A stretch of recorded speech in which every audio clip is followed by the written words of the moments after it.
Hello, welcome to Avyan IAS. I am Gaurav Saini, Faculty of Economics and Current Affairs at Avyan IAS. So आज का topic है bond yield and bond price. आप newspaper में पढ़ते रहते हो कि बॉन्ड यील्ड इंक्रीज हो रहा है, गवर्नमेंट सिक्योरिटीज का बॉन्ड यील्ड इंक्रीज हो रहा है या बॉन्ड प्राइस डिक्रीज हो रहा है, ठीक है, या बॉन्ड प्राइस इंक्रीज हो रहा है. ये हम आप पढ़ते हैं कि इन्फ्लेशन इंक्रीज हुआ है, इंटरेस्ट रेट इंक्रीज हुआ है, तो इससे बॉन्ड यील्ड इंक्रीज हुआ है. तो बेसिकली होता क्या है, बॉन्ड यील्ड और बॉन्ड प्राइस बताता हूं आपको, और कैसे ये मार्केट में ऊपर नीचे होता है इसके बारे में बताता हूं आपको मैं. देखिए बॉन्ड यील्ड, बॉन्ड आपको पता है बॉन्ड्स क्या होते हैं, गवर्नमेंट सिक्योरिटीज क्या होती है. गवर्नमेंट सिक्योरिटीज का एक पीस ऑफ पेपर होता है जिसपे क्या होता है, एक फेस वैल्यू होती है.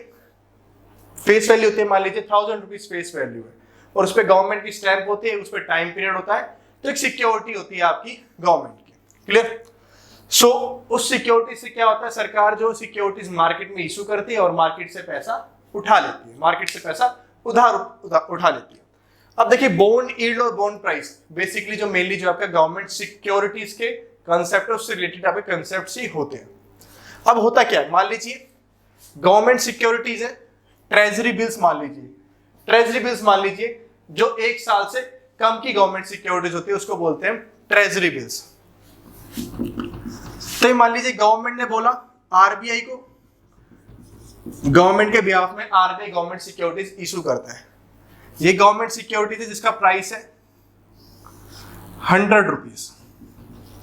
100 रुपीज आरबीआई ने ये सिक्योरिटी मान लीजिए पर्सन ए को इशू करी, पर्सन ए को इशू की. क्लियर. अब ये ट्रेजरी बिल्स है, ट्रेजरी बिल्स इशू होते हैं at discounted price, discounted price, and they redeem at par or face value. मतलब डिस्काउंटेड प्राइस पे इशू होते हैं और बाद में रिडीम होते हैं, जो इसकी फेस वैल्यू होती है उस पे ये रिडीम होते हैं, डिस्काउंटेड प्राइस. अब मान लीजिए आरबीआई ने ये ट्रेजरी बिल है, एक साल से कम की वैलिडिटी है, आरबीआई ने ये ए को बेच दिया, सेल कर दिया. मैंने कहा ना डिस्काउंटेड प्राइस पे सेल किया, डिस्काउंटेड प्राइस पे. मान लीजिए कितने पे किया, एट 90 रुपीज पे, एट 90 रुपीज पे. मतलब ए आरबीआई को 90 रुपए देगा. क्लियर. और ये 100 रुपए की ट्रेजरी बिल सिक्योरिटी ए जो है अपने पास रख लेगा, ए जो है अपने पास रख लेगा. अब जब इसकी वैलिडिटी एक साल पूरा होने जाएगा, जब ए ये ट्रेजरी बिल वापिस आरबीआई को दे देगा और आरबीआई इसको 100 रुपीज देगा, क्योंकि मैंने कहा ना they are issued at discounted price but redeemed at par or face value. So means 100 वापिस आया तो ए को कितने का फायदा हुआ, 100 माइनस में 90, 10 रुपीज का फायदा हुआ, यानी कि 10% का फायदा हुआ. ये प्रॉफिट है. That is called bond yield. Bond yield इसको बोलते हैं बॉन्ड यील्ड.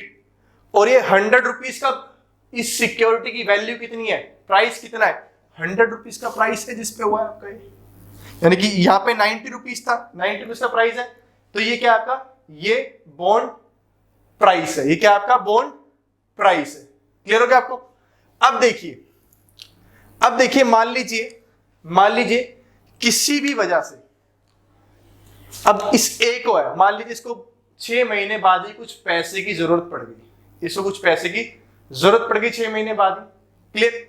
अब इसने क्या करा, ए ने ये सिक्योरिटी बी को सेल कर दी, ए ने सिक्योरिटी बी को सेल कर दी.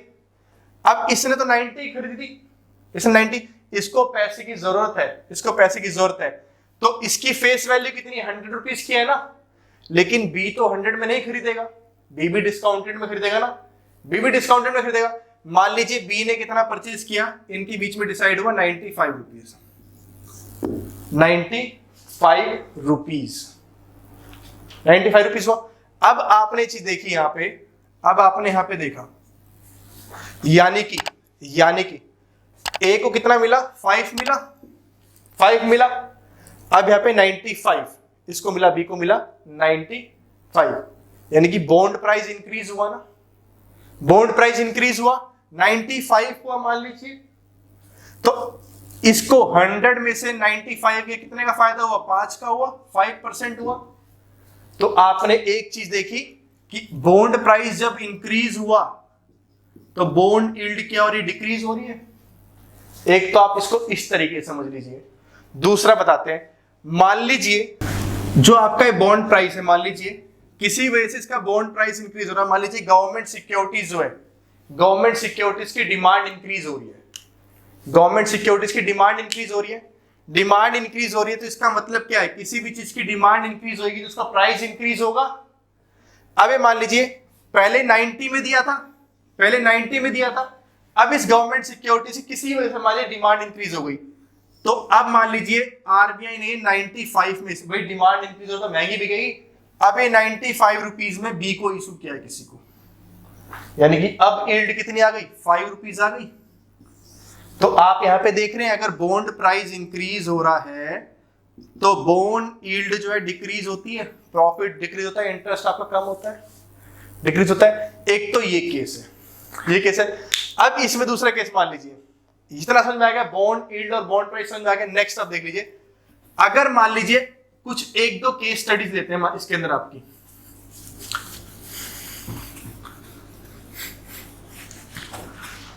ये आप बॉन्ड यील्ड ले लीजिए, जो आप बॉन्ड में पैसा इन्वेस्ट कर रहे हैं, जब आप बॉन्ड में पैसा इन्वेस्ट कर रहे हैं गवर्नमेंट सिक्योरिटीज में, और एक मार्केट में इकोनॉमी में ले लीजिए, इकोनॉमी के अंदर मान लीजिए ग्रोथ हो रहा है, इकोनॉमिक बूम हो रहा है, ग्रोथ हो रहा है, मींस इकोनॉमी अच्छा परफॉर्म कर रही है। इट मींस अगर कोई भी इन्वेस्टर मार्केट में पैसा डाल रहा है, मार्केट में पैसा डाल रहा है तो उसको 15% का रिटर्न आ रहा है।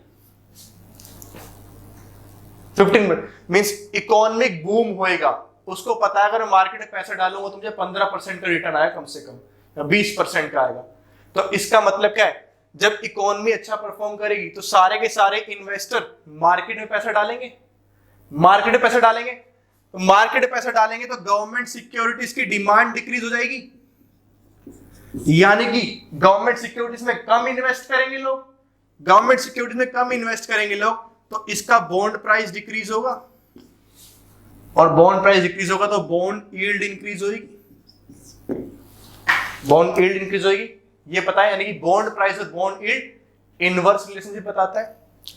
अब मान लीजिए रिसेशन है, इफ देयर इज रिसेशन, अगर रिसेशन है, यानी कि रिसेशन है, सो इट मींस ग्रोथ हो नहीं रही है, मींस अगर आप इकोनॉमी में पैसा डालेंगे, आप इन्वेस्ट करेंगे तो आपका पैसा डूब सकता है, आपका पैसा डूब सकता है।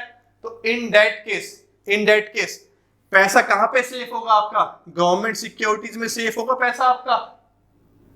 तो इसका मतलब क्या है? सारे के सारे इन्वेस्टर गवर्नमेंट सिक्योरिटीज में पैसा डालेंगे, यानी गवर्नमेंट सिक्योरिटीज की डिमांड इंक्रीज हो जाएगी तो बॉन्ड प्राइस इंक्रीज हो जाएगा, बॉन्ड प्राइस इंक्रीज हो जाएगा तो बॉन्ड यील्ड डिक्रीज हो जाएगी।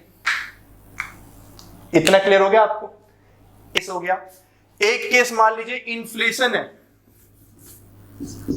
इन्फ्लेशन है इकोनॉमी के अंदर, if there is inflation in an economy, तो इसका मतलब क्या है? इन्फ्लेशन, इसका मतलब क्या है? मनी सप्लाई ज्यादा है, इस मनी सप्लाई को कंट्रोल करने के लिए आरबीआई इंटरेस्ट रेट इंक्रीज करेगा, यानी कि मार्केट में इंटरेस्ट रेट इंक्रीज करेगा। इसका मतलब क्या है? मार्केट में इंटरेस्ट रेट इंक्रीज कर रहा है तो मार्केट में डिपॉजिट्स पे भी एक तरह से इंटरेस्ट ज्यादा मिल रहा है। सो इसका मतलब क्या है आपका? यहां पे मान लीजिए इंटरेस्ट रेट 15% हो गया और गवर्नमेंट सिक्योरिटीज में यील्ड मिल रहा है 10%, तो इसका मतलब क्या है आपका? इसका मतलब क्या है? जब आपका इन्फ्लेशन होगा, यानी कि इंटरेस्ट रेट ज्यादा होगा, इंटरेस्ट रेट ज्यादा होगा तो लोग यहां पे इन्वेस्ट करेंगे, यहां पैसा डालेंगे, यानी कि गवर्नमेंट सिक्योरिटीज की डिमांड डिक्रीज होगी, इसका बॉन्ड प्राइस क्या होगा? बॉन्ड प्राइस डिक्रीज होगा, इसकी बॉन्ड यील्ड इंक्रीज होगी। तो इसका मतलब क्या है? इंटरेस्ट रेट और बॉन्ड यील्ड क्या है आपका? डायरेक्ट रिलेशन बताता है। क्या बताता है? डायरेक्ट रिलेशन बताता है। आप क्लियर? ये क्या होता है? डायरेक्ट रिलेशन बताता है। सो देखिए, ये आपका कंसेप्ट है एक बॉन्ड यील्ड और बॉन्ड प्राइस होता क्या है, इसे काफी केस स्टडीज मैंने आपको इसमें डिस्कस करी है। इन्फ्लेशन एस्पेक्ट में कर लिया, ग्रोथ रिसेशन एस्पेक्ट में मैंने आपसे डिस्कस कर लिया, ठीक है। और दूसरा इसके अंदर एक दो छोटे टॉपिक्स और है। इन्वर्टेड यील्ड कर्व क्या होता है आपका, क्लियर, और बॉन्ड यील्ड कर्व क्या होता है आपका, ऑपरेशन ट्विस्ट हो गया, ये सारे कुछ रिलेटेड टॉपिक्स हैं, ठीक है। वो हम नेक्स्ट वीडियोस में डिस्कस करेंगे, ठीक है। इसमें आप ही अच्छे से इसको कर लेना, कुछ भी डाउट हो आप मुझसे पूछ लेना, ठीक है। Thank you.